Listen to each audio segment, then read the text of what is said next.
8절 말씀을 다시 한번 읽어보겠습니다. 시작. 너희는 여호와의 선하심을 맛보아 알지어다. 그에게 피하는 자는 복이 있도다.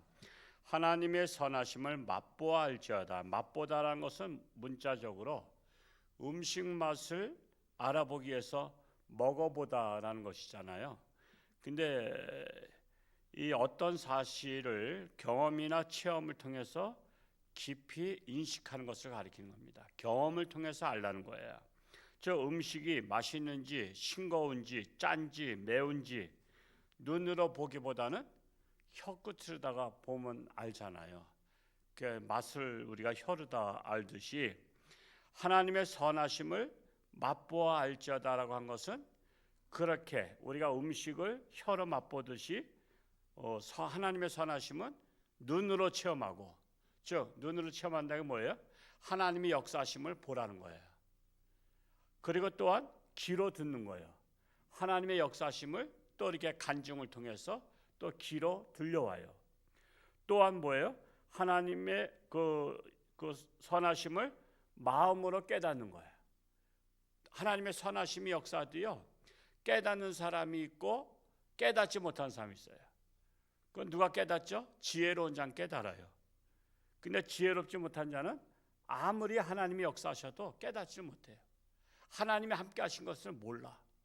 여러분, 그 지혜로운 것과 똑똑한 것은 제가 다르다고 항상 강조하는 이유는 바로 왕은, 애굽의 바로 왕은 모세가 이스라엘 백성을 이끌고 나가려고 할 때 그는 하는 행동을 보니까 그는 지혜로운 왕이에요?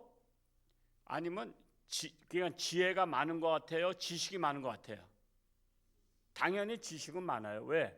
왕이 되려면 왕자 때부터 수업을 받거든요. 어려서부터 왕이 되면은.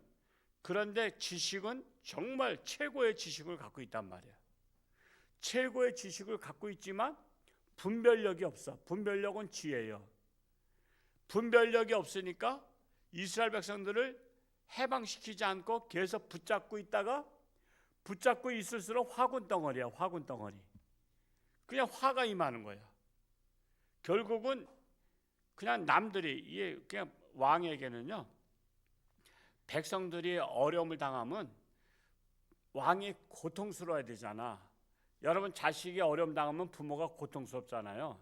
그것처럼 왕은 백성들이 어려움 당하면 내가 고통을 스러워야 되는데 그 왕에게는 자비가 없어. 백성들이 고통당하도 왕궁은 다 문제들을 해결해. 재앙이 임해도 신하들한테 다 빨리 뭐 치우라 뭐하라 하고서는 다 해결되니까 왕은 고통이 없는 거야. 백성들이 고통당하지 내가 당하냐 이런 식이야.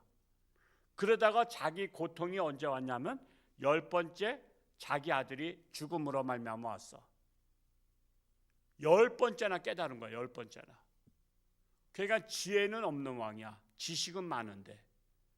그래서 우리가 정말 깨닫는 게 중요한 거예요. 깨닫는 게. 여러분, 똑똑하다고 교회 다니는 건 아닌 거 아시잖아요. 똑똑한데 교회는 안 다녀. 똑똑한데 우상을 섬겨. 여러분, 이단에 빠진 사람들 가만히 보세요. 학벌이요 대단해요. 무슨 변호사, 판검사 다 있어. 그런 사람들이 거기 이단에 빠져서 그를 하나님이라고 봐. 옛날에 그 정명석 JMS라는 낙성대 교회를 한번 가봤어요. 제가 낙성대 교회를 우리 그때 같은 교회 청년들도 빠지고 여러 신학생도 빠지고 그래서 저는 그때 정명석이가 아직은 뜨지 않을 때였어요. 처음에는 사당동이 아니라 서치동인가 어느 쪽에서 처음에 했다가 이단에 대해서 탕명 소장이 파헤치기 시작하니까 이름을 바꿔서 낙성대 쪽으로 가서 낙성대 교회로 바꿨어요.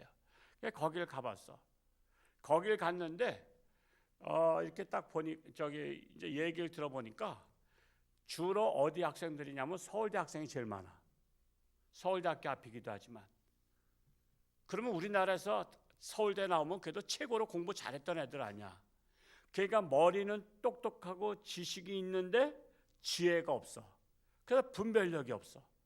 그래서 서울대생, 연대생, 그러니까 서울대, 연대생, 고대생 애들이 많이 빠지니까 그걸 홍보용으로 쓰는 거야. 이렇게 똑똑한 사람들이 정명석을 구세주로 믿는데 너희는 전문학교도 못 나왔잖아. 공부도 못한 것들이 왜 안 믿냐 이거지. 그러니까 똑똑한 애들을 이용해서 홍보를 한다니까. 그래서 거기 JMS는요 서울대생이 제일 많았어. 똑똑한 것하고 지혜로운 것은 달라. 근데 우리는 지혜를 받는 거잖아요. 우리가 지혜 때문에 하나님 믿는 거지 우리가 뭐 지식적으로 하나님을 검증해서 믿는 게 아니란 말이에요. 그래서 우리는 하나님 앞에 깨닫는 믿음을 달라는 것이 중요한 거고요. 깨닫는 믿음을 선물로 받는 게 가장 큰 선물이야. 그 깨닫는 지혜를 가지고 우리 삶에서 응용하면서 사는 거야. 응용할 줄 알아야 돼. 그 지혜를 가지고서 사람 볼 줄을 알고 또 반려자도 볼 줄 알고 또 뭐 여러 가지 사업가도 볼 줄 알고 그래야 되는데 깨닫는 믿음이 중요한 거예요. 사실 어제가 부부데이인가요? 어제인가요? 오늘인가? 어제. 이번 주에 부부 설교하려고 하다가 부부 설교를 안 하기로 했어. 왜? 상처를 받을 분들이 너무 많아. 부부 설교하면 제가 FM대로 설교하면요 아유 나는 잘못 결혼했구나 해서 한 분이 너무나 많아서 상처받을까 봐 부부 설교는 넘어가겠어요. 제가 설교할 게 없어서가 아니야. 가만히 생각하니까 요즘 사회에는 부부간에 가정의 문제가 너무 많아서 그걸 들춰내면은 너무 아파 상처가. 그래서 그냥 부부 설교는 넘어가고 생명나무에 대해서 제가 설교하려고 준비해놨어요. 부부 설교 빼고 생명나무에 대해서 설교해야 되겠다. 그렇게 했으니까 이해를 해주시기 바랍니다. 여러분 식당도요. 맛있는 식당을 자꾸만 가게 되죠. 그래서 하나님의 선하심을 맛본 자들은 결코 하나님을 잊어버릴 수가 없고 하나님을 가까이 합니다. 그리하여 하나님께 피하는 자가 복이 있도다. 그래서 하나님은 우리의 피난처가 되십니다. 우리의 피난처가 어디죠? 교회. 교회는 하나님의 피난처예요. 그래서 우리는 하나님의 피난처로 맨날 연습하는 거야. 연습을 많이 한 자가 결정적인 순간에 승리하는 겁니다. 전쟁도요. 연습을 많이 해야 전쟁에서 승리해요. 전쟁은 연습이라 그러지 않고 훈련이라 그러잖아. 훈련을 많이 받아야 되는데 이 악한 무리들은 저 북한 편인들은 훈련 받지 말자는 거야. 왜 북한을 자극시키냐 그러면서 훈련하지 말제.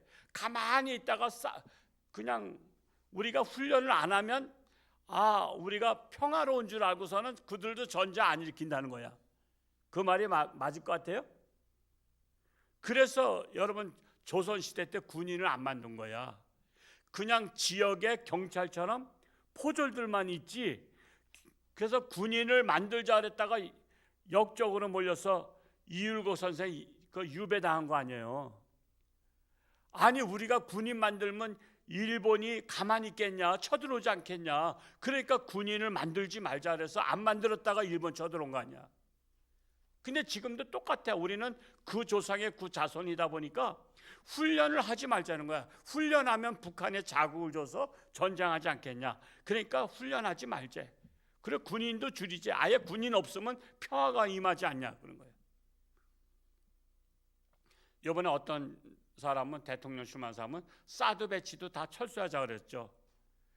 그것을 철수해야만 평화가 온다는 거야. 방어하지 말자는 거야. 방어하면 상대방이 공격한다는 거야. 그러니까 방어를 없애면 공격하지 않겠냐 이거예요. 골키퍼가 없으면 골을 거기까지 와서 골키퍼가 없구라고 안 차 넣는다는 것과 똑같은 말이야. 여러분 볼 넣으려고 한 사람은 골키퍼 없는 게 좋아, 있는 게 좋아? 아이고 상식이잖아. 골키퍼가 없어. 그러면 너무 좋잖아. 그냥 마음 놓고 놓잖아. 그것 같은 거야. 우리나라 방어 기지만 없으면 전쟁 안 한다 그랬는데 그러면 너무 좋은 거야. 쳐들어오기가 너무 좋은 거야. 그래서 우리가 훈련이 중요하듯이 우리는 하나님 앞에 나오는 것도요 훈련이야. 훈련. 우리가 훈련이 잘 되면 환난과 핍박과 고난이 와도 하나님을 떠나지 않아. 그 훈련을 받고 있는 겁니다. 9절 말씀 읽어볼까요? 시작. 너희 성도들아 여호와를 경외하라. 그를 경외하는 자에게는 부족함이 없도다. 하나님을 경외하라.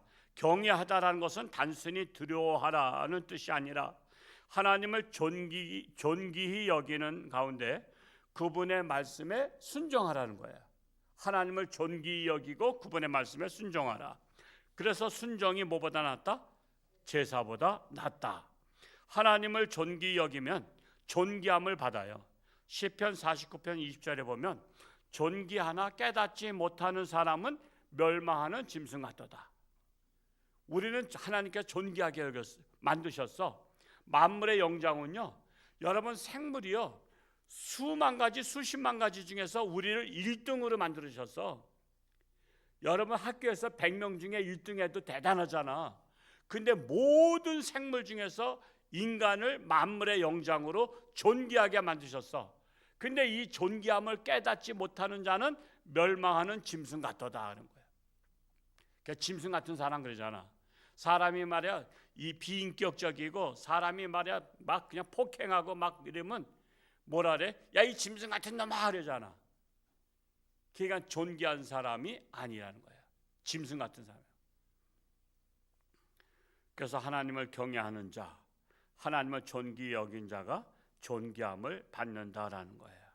10절 말씀 읽어볼까요? 시작. 젊은 사자는 궁핍하여 줄일지라도 여호와를 찾는 자는 모든 좋은 것에 부족함이 없으리로다.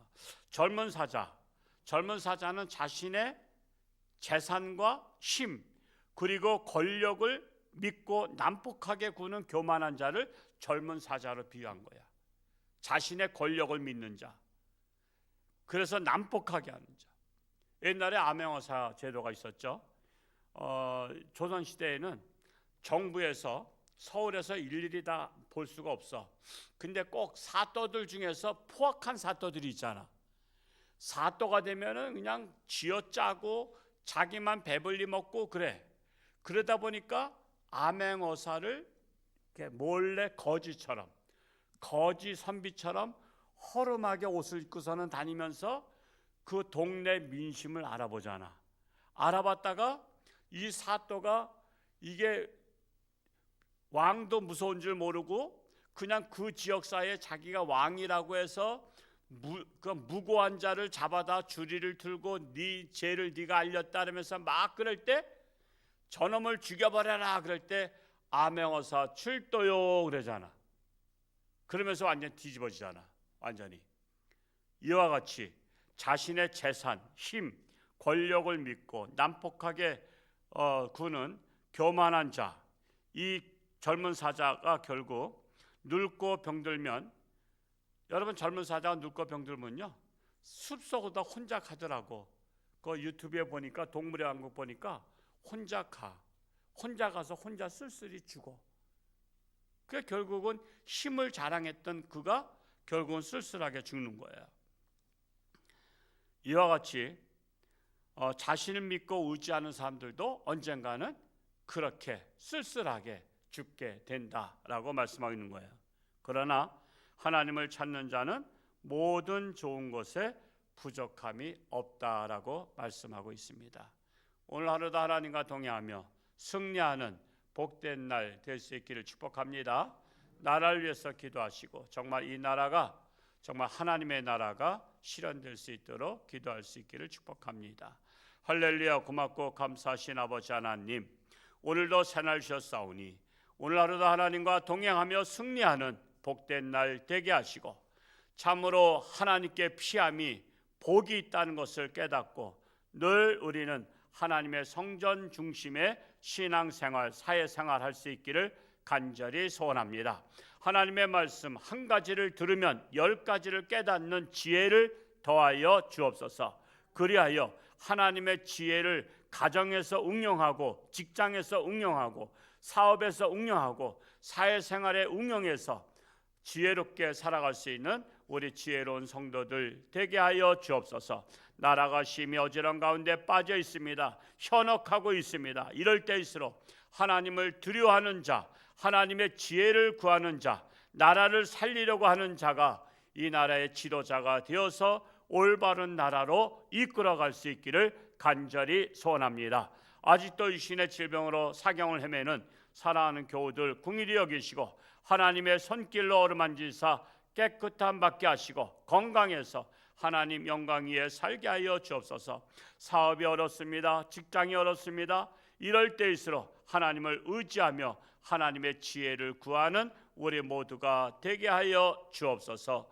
감사드리며 예수님의 이름으로 축복하며 기도하옵나이다. 아멘.